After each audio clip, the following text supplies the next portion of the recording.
ಸೋನಂ ವಾಂಗ್ಚುಕ್ ಈಗ ಬಹಳ ದೊಡ್ಡ ಸುದ್ದಿಯಲ್ಲಿರ್ತಕ್ಕಂಥ ಹೆಸರು. ಒಂದು ಕಾಲದಲ್ಲಿ ಮೋದಿಯ ದೊಡ್ಡ ಫಾಲೋವರ್, ಈಗ ಜೈಲಿನಲ್ಲಿ. ಸೋನಂ ಕಂಡ ಕನಸಿಗೆ ಅಂದು ಸ್ಪಂದಿಸಿದ ಮೋದಿ ಈಗ ಆತನನ್ನೇ ದೇಶದ್ರೋಹಿ ಅಂತಿರೋದು ಯಾಕೆ? ನಿಜಕ್ಕೂ ವಾಂಗ್ಚುಕ್ ದೇಶದ್ರೋಹದ ಕೆಲಸ ಮಾಡ್ತಿದ್ದಾರ? ಲಡಾಖಿನಲ್ಲಿ ನಡೀತಿರೋದು ಏನು? ಕಂಪ್ಲೀಟ್ ಸ್ಟೋರಿ ನೋಡ್ತಾ ಹೋಗೋಣಂತೆ. ನೀವು ಇದುವರೆಗೂ ಜೇನಿಗೆ ಯೂಟ್ಯೂಬ್ ಚಾನಲ್ನ ಸಬ್ಸ್ಕ್ರೈಬ್ ಮಾಡಿಲ್ಲ ಅಂತಂದರೆ ಸಬ್ಸ್ಕ್ರೈಬ್ ಮಾಡಿ, ಶೇರ್ ಮಾಡಿ. ನಿಮ್ಗೆ ಏನು ಅನ್ಸುತ್ತೆ ಅನ್ನೋದನ್ನು ಕಮೆಂಟ್ ಮಾಡಿ.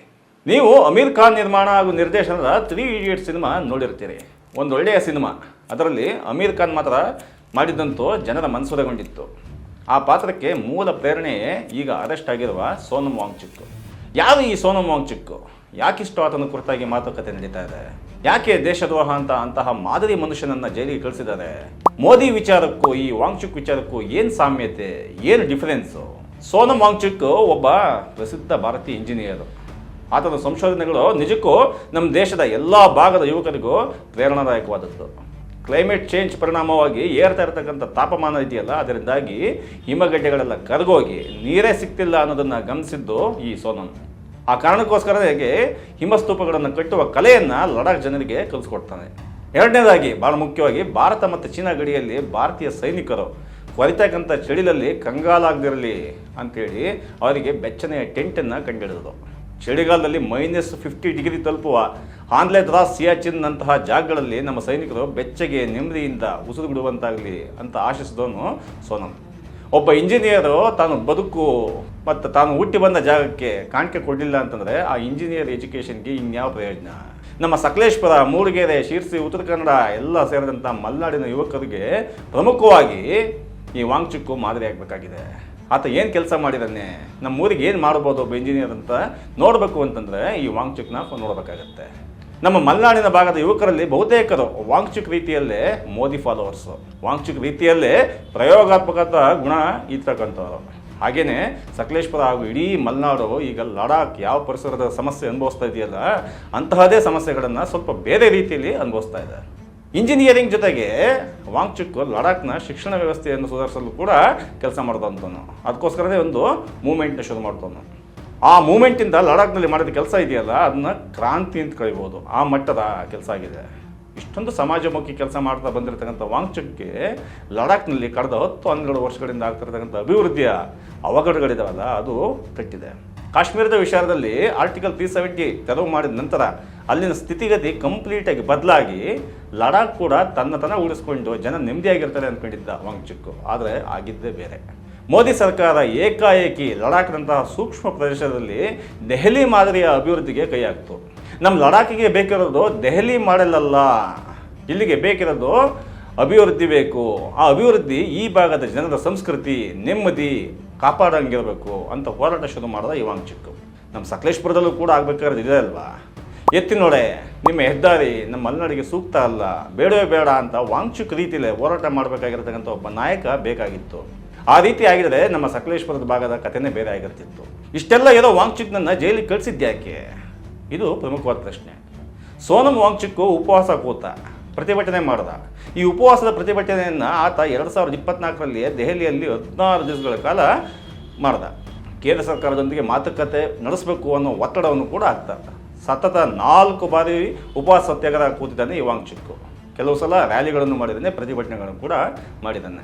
ಮೊನ್ನೆ ಅಂತಂದರೆ ಸೆಪ್ಟೆಂಬರ್ 2025ರ 10ರಂದು 35 ದಿನಗಳ ಕಾಲ ಉಪವಾಸ ಘೋಷಿಸಿ ಉಪವಾಸ ಕೂತಿದ್ದ.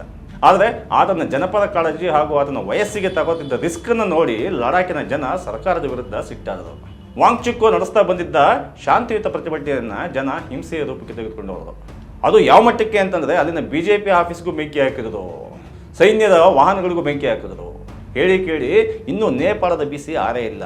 ಅಂಥದ್ರಲ್ಲಿ ಭಾರತದಲ್ಲಿಯೇ ಅಂಥದ್ದೊಂದು ಘಟನೆ ನಡೀತದೆ ಅಂದಾಗ ಸುಮ್ಮನೆ ಇರೋದಕ್ಕೆ ಸಾಧ್ಯ ಕೂಡ ಇಲ್ಲ. ಫೈನಲಿ ಸೋನಂ ವಾಂಗ್ಚುಕ್ ಅರೆಸ್ಟ್ ಆಗಿದ್ದಾನೆ.